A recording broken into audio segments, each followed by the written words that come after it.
اعوذ باللہ من الشیطان الرجیم بسم اللہ الرحمن الرحیم الحمدللہ رب العالمین صدق اللہ العظیم۔ آج ہم انشاءاللہ سورہ فاتحہ کا خلاصہ بیان فرمائیں گے۔ سب سے پہلی آیت ہے الحمدللہ رب العالمین، اس کا ترجمہ ہے کہ سب تعریفیں اس اللہ کے لیے ہیں جو تمام جہانوں کو پالنے والے ہیں۔ الحمد یہ اس میں جنس ہے، قلیل اور کثیر پر بولا جاتا ہے۔ اس میں جو الف لام ہے وہ استغراقی ہے، یعنی تمام تعریفیں اللہ کے لیے ہیں۔ اور حمد کے معنی ہیں کسی کی ذاتی خوبیوں کو بیان کرنا، یہ مدح سے خاص ہے۔ مدح میں کمالات کا ذاتی ہونا ضروری نہیں، دوسرے کی دین پر بھی تعریف ہو سکتی ہے۔ جیسے کسی نے کوئی چیز بنائی، وہ خوبصورت بنی تو آپ نے اس کی تعریف کی۔ یہ جو کاریگر کی تعریف ہے تو یہ مدح کہلائے گی۔ کاریگر کو جو مہارت اللہ تعالیٰ نے عطا فرمائی ہے، اس پر جو اللہ تعالیٰ کی تعریف ہوگی وہ اللہ تعالیٰ کی حمد ہوگی۔ اس سے یہ سمجھ میں آیا کہ حمد صرف اللہ کی ہو سکتی ہے، اللہ کے علاوہ کسی کی نہیں ہو سکتی۔ الحمدللہ میں توحید الوہیت کا اس بات ہے، کیونکہ معبود ہونا سب سے بڑا کمال ہے جو اللہ تعالیٰ کے لیے خاص ہے۔ اگر معبودیت اللہ تعالیٰ کے لیے خاص نہیں ہوگی تو ہر تعریف اللہ تعالیٰ کے لیے کیسے ہوگی؟ دوسرا لفظ ہے رب العالمین، اس میں توحید ربوبیت کا اس بات ہے، تمام جہانوں کو پالنے والے اللہ تعالیٰ ہی ہیں۔ پوری مخلوقات کو ایک عالم کہا جاتا ہے، اس لیے اس کی جمع نہیں لاتے، مگر آیت میں جمع اس لیے لائے ہیں کہ ہر جنس ایک عالم ہے۔ انسانوں کا ایک عالم، فرشتوں کا ایک عالم، جنات کا ایک عالم، یہ سارے الگ الگ عالم ہیں۔ اس وجہ سے سب عالموں کے پالنہار کو، پالنے والے کو اللہ تعالیٰ ہی کہتے ہیں۔ آگے الرحمن الرحیم، جو نہایت مہربان، بڑے ہی رحم کرنے والے ہیں۔ رحمان اور رحیم دونوں مبالغے کے صیغے ہیں۔ رحمان رحیم سے عام ہے کیونکہ اس میں حروف ہجاء زیادہ ہیں، اس لیے اس کے معنی بھی زائد ہیں۔ اللہ تعالیٰ اس عالم میں سب کو روزی دیتے ہیں، چاہے ماننے والے ہوں چاہے نہ ماننے والے ہوں۔ پھر رحیم کے ذریعے تخصیص کی گئی کہ رحمت کا یہ عموم اس دنیا کی حد تک ہے، یعنی دنیا میں اللہ تعالیٰ غیروں کو، جو اللہ تعالیٰ کو نہیں مانتے ان کو بھی روزی دیتے ہیں، جو مانتے ہیں ان کو بھی روزی دیتے ہیں۔ لیکن آخرت میں رحیم کا صیغہ یہ بتاتا ہے کہ اس دن رحمت صرف مومنین کے لیے خاص ہوگی۔ پس رحمان یہ بمنزل استثناء کے ہے۔ اس کی دلیل اگلی آیت میں آتی ہے۔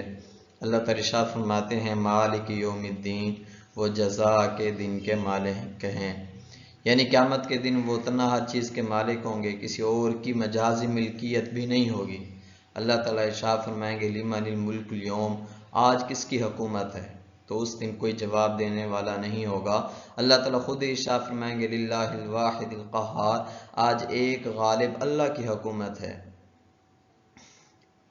آگے ہے ایاک نعبد و ایاک نستعین، ہم آپ ہی کی عبادت کرتے ہیں، آپ ہی سے مدد چاہتے ہیں۔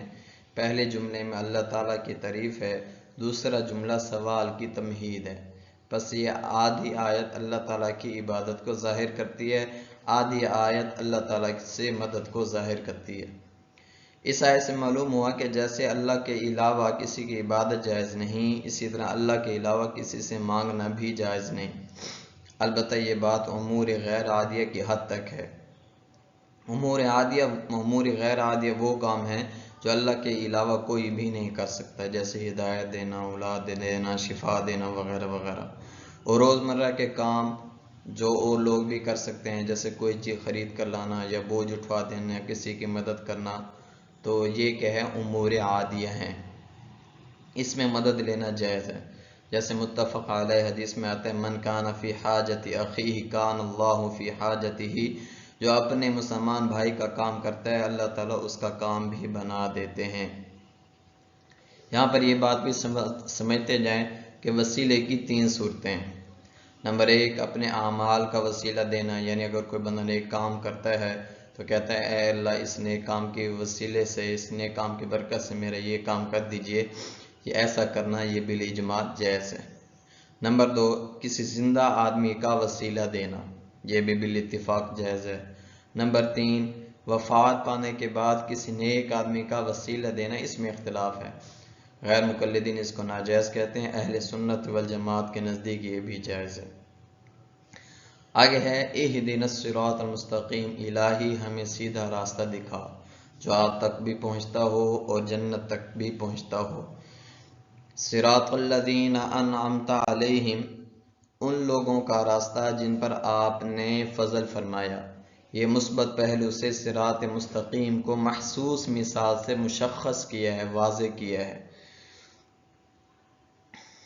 غیر المغضوب علیہم ولا الضالین، ان لوگوں کا راستہ نہیں جو آپ کے غصے کے مستحق بنے، اور نہ ہی ان لوگوں کا راستہ جو اللہ تعالیٰ، نہ ان لوگوں کی راہ جو صحیح راہ سے بھٹک گئے۔ یہ منفی پہلو سے محسوس مثال کے ذریعے صراط مستقیم کو واضح کیا گیا ہے۔ آمین، الہی ہماری دعا کو قبول فرما۔ آمین کا معنی ہے ہماری دعا کو قبول فرما۔ سورہ فاتحہ کے ختم پر آمین کہنا سنت ہے، نماز میں بھی اور نماز کے علاوہ میں بھی۔ نماز میں تو لوگ آمین کہتے ہیں نا، لیکن نماز کے علاوہ میں لوگ آمین نہیں کہتے۔ سورہ فاتحہ کے 7 نام آئے ہیں۔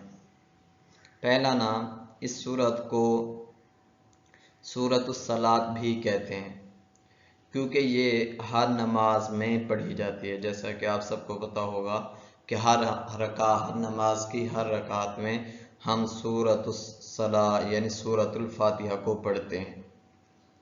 دوسرا، اس سورت کا نام سورۃ الحمد بھی ہے، یعنی وہ سورہ جس کا پہلا کلمہ الحمد ہے، اس میں اللہ تعالیٰ کی بھرپور تعریف ہے۔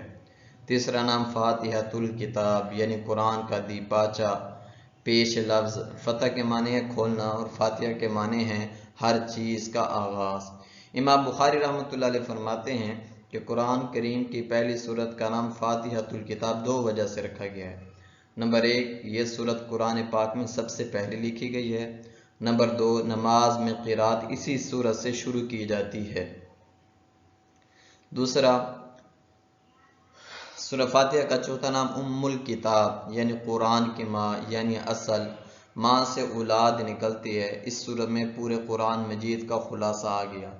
اس سورت کے مضامین پورے قرآن میں پھیلائے گئے ہیں۔ آگے جب اس سورت کے مضامین کا خلاصہ آئے گا تو بات انشاءاللہ سمجھ میں آ جائے گی۔ پانچواں نام ہے شفا، رقیہ، کافی بھی وافی بھی اس سورت کے نام ہیں۔ شفا مانا سورۃ الشفا، جیسے حدیث میں آتا آپ صلی اللہ علیہ وسلم نے ارشاد فرمایا کہ سورہ فاتحہ میں ہر بیماری سے شفا ہے سوائے موت کے۔ الکافی اور وافی بھی اسی طرح اس سورت کے نام آئے ہیں، یعنی جو اس سورت کو پڑھے گا یہ اس کے لیے کافی ہو جائے گی، وافی ہو جائے گی۔ حضرت ابو سعید خدری رضی اللہ عنہ سے روایت ہے، ایک مرتبہ وہ سفر پر جا رہے تھے، راستے میں ان کی ایک قبیلے سے ملاقات ہوئی، ان سے کھانا وغیرہ مانگا لیکن انہوں نے کھانا نہ دیا۔